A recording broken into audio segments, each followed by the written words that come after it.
자, 보험친구닷컴.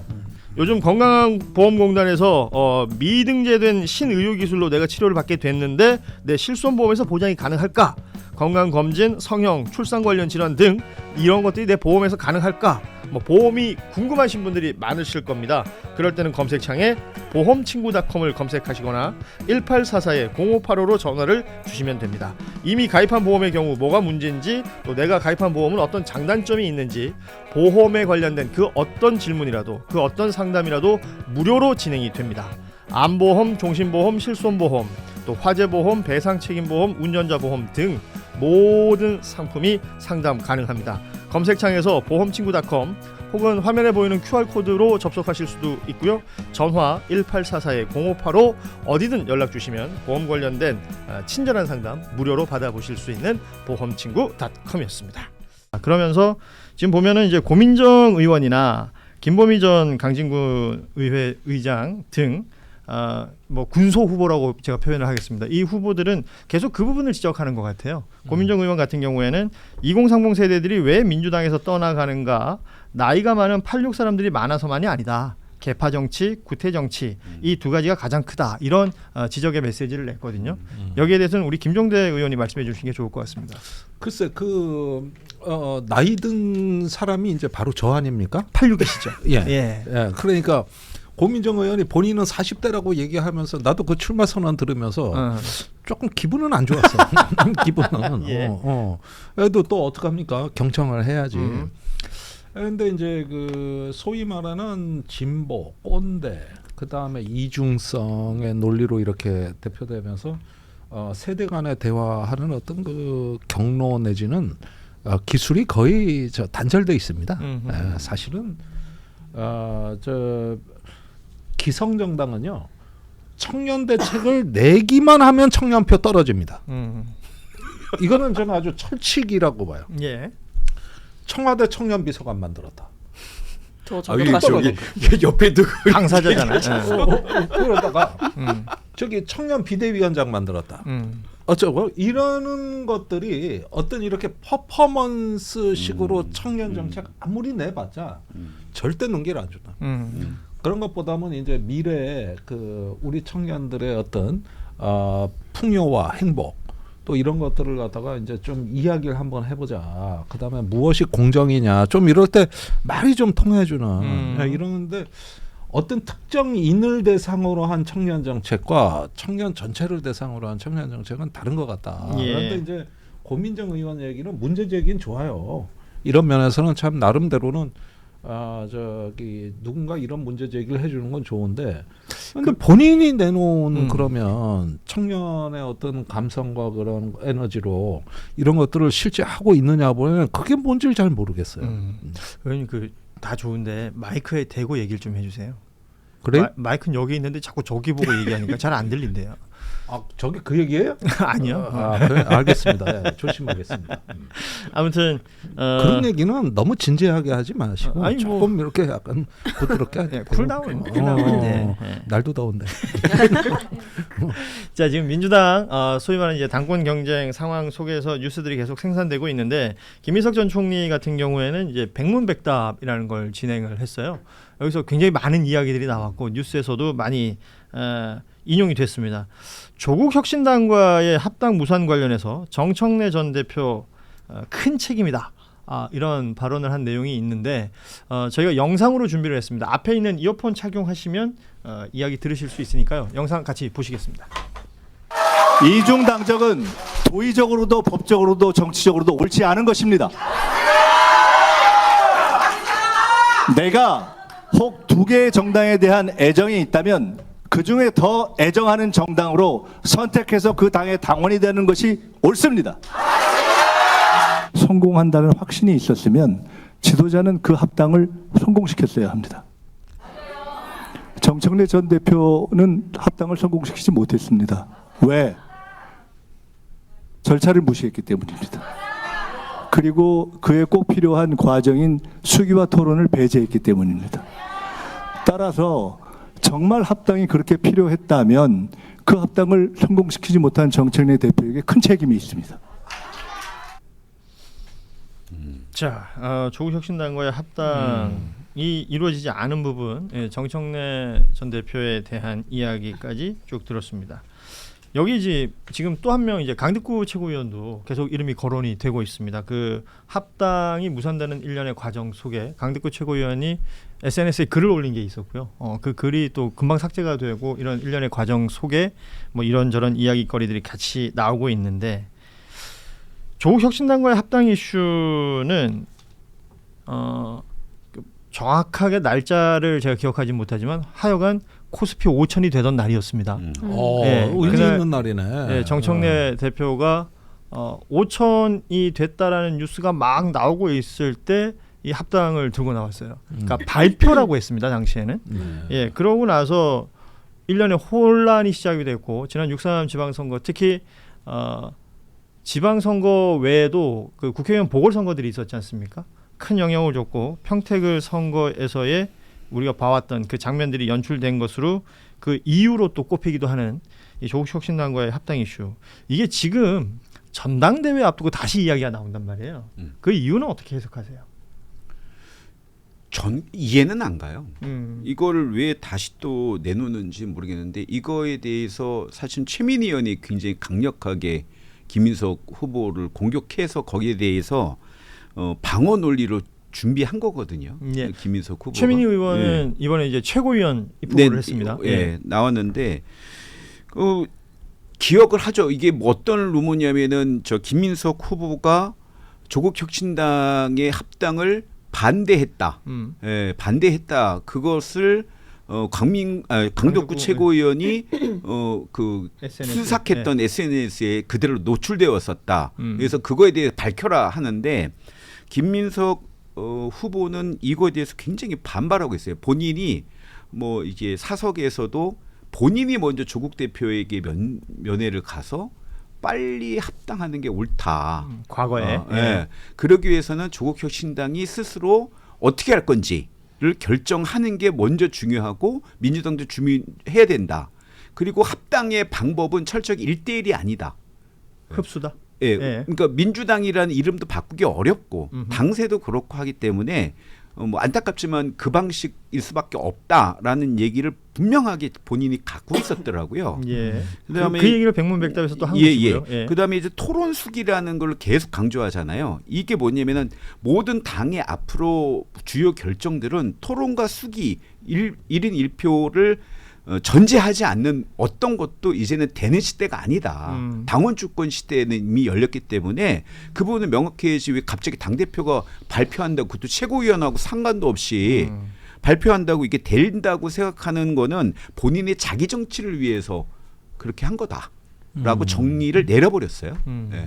아니 그 박성민 측은 어떻게 봅니까? 이 이슈 합당 여부 그리고 합당에 이제 실패했다라는 부분에 대한 이게 책임. 이 얘기가 전당대회 앞에 나오는 이유는 뭔가요?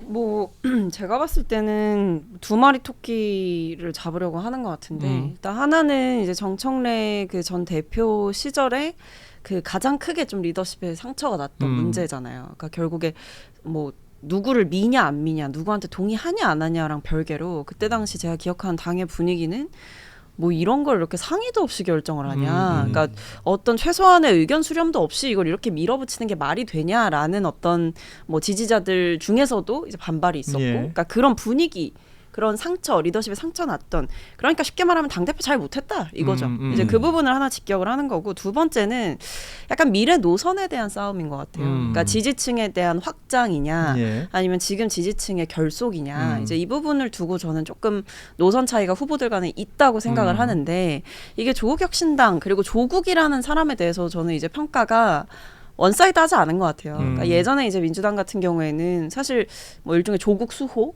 이런 분위기가 분명히 있었던 게 사실이에요.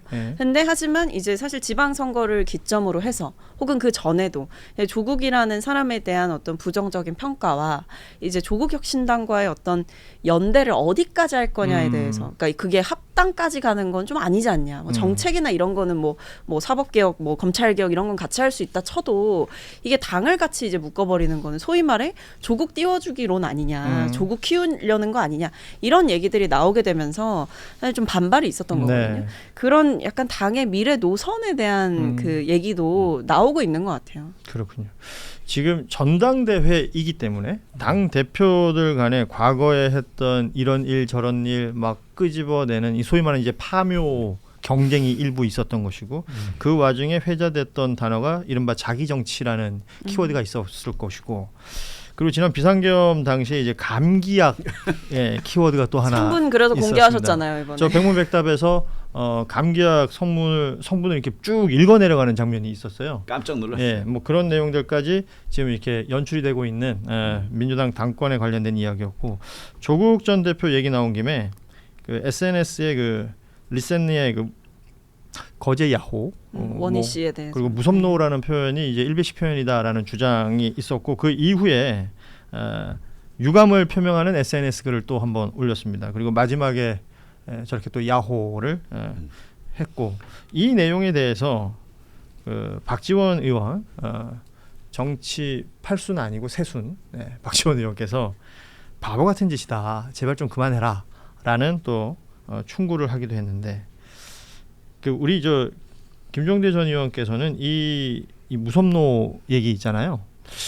아니 저도 그 얘기는 알고 있습니다. 뭐 네. 또 경남의 그 MBC PD도 김현주 PD 예. 해가지고 그게 확산된 걸로 알고 있는데 그래서 뭔 얘기인가 들여다보면 아무리 봐도 이건 뭔 얘기인지 예. 예 사실은 괜한 어떤 그 손찌검 아닌가 이런 생각을 할 수밖에 없고 이런 식으로 이제 그 자꾸 뭔가 이런 게 문화 전쟁 양상으로 이렇게 묘사가 되면은 이 부분이 앞으로 더 확대될 가능성이 있거든요. 우리가 스타벅스 논란이 예. 배제했고 야구 선수로 해서 지금까지 정치권에서 소비된 양상 이런 것들을 쭉 봤을 때 참으로 좀 성찰해야 될 건 뭐냐면은 이런 프레임들을 갖다가 계속 그 수면 위로 끌어올리고 하면서 은근히 소비하더라는 거예요. 은근히 소비하고 확대시키더라.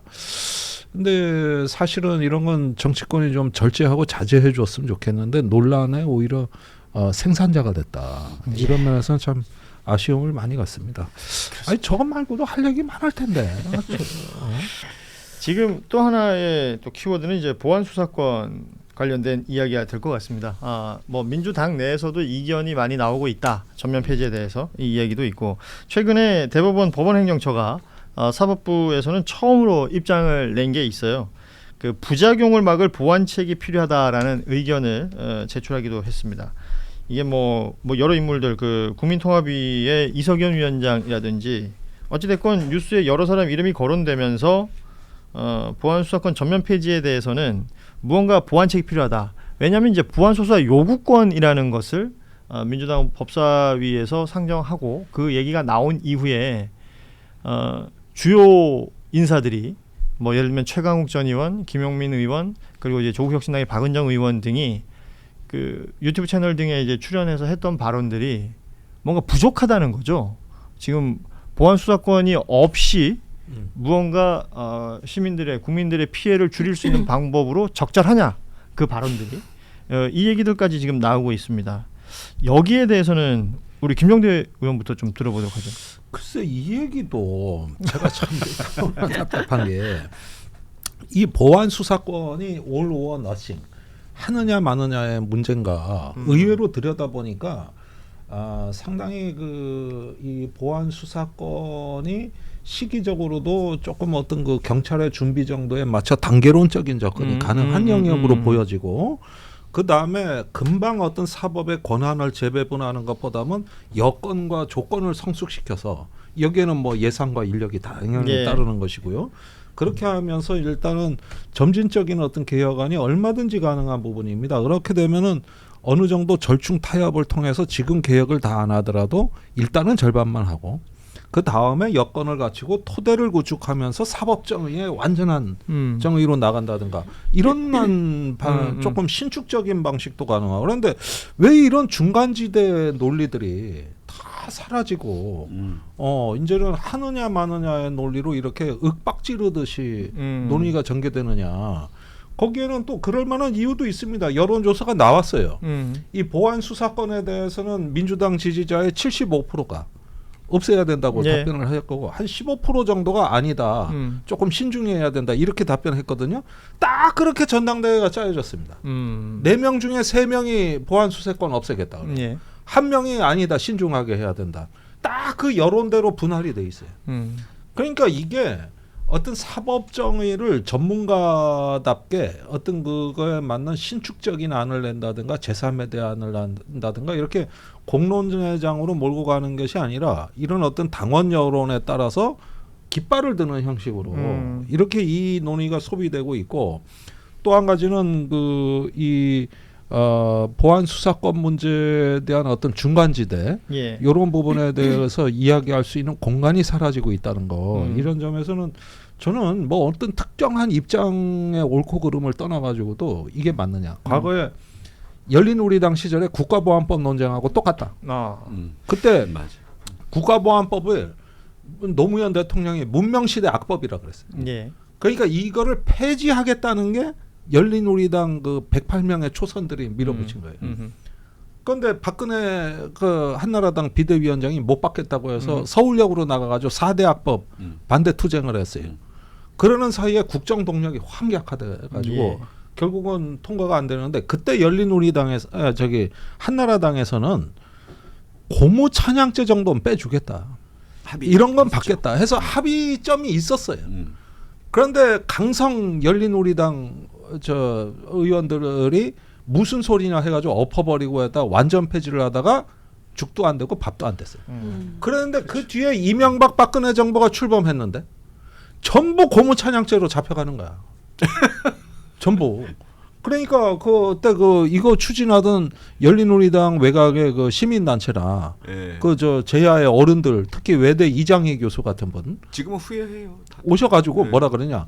그때 50%만이라도 계약을 해놓고 지금 와서 그 다음으로 갔으면 이렇게 피해가 크지는 않았다. 이렇게. 지금 말씀하신 게 이제 단계적인 부분이 왜 없느냐, 뭐 아니면 도로, 지금 이야기되는 부분에 대한 아쉬움을 얘기하신 것 같습니다. 민주당 내에서도 그 현역 의원들도 공개적으로 입장을 뭐 고민정 의원이나 이소영 의원은 내고 있고, 심지어 홍기원 의원은 일부 존치 형태의 이제 입법을 또 하기도 했습니다. 발의까지.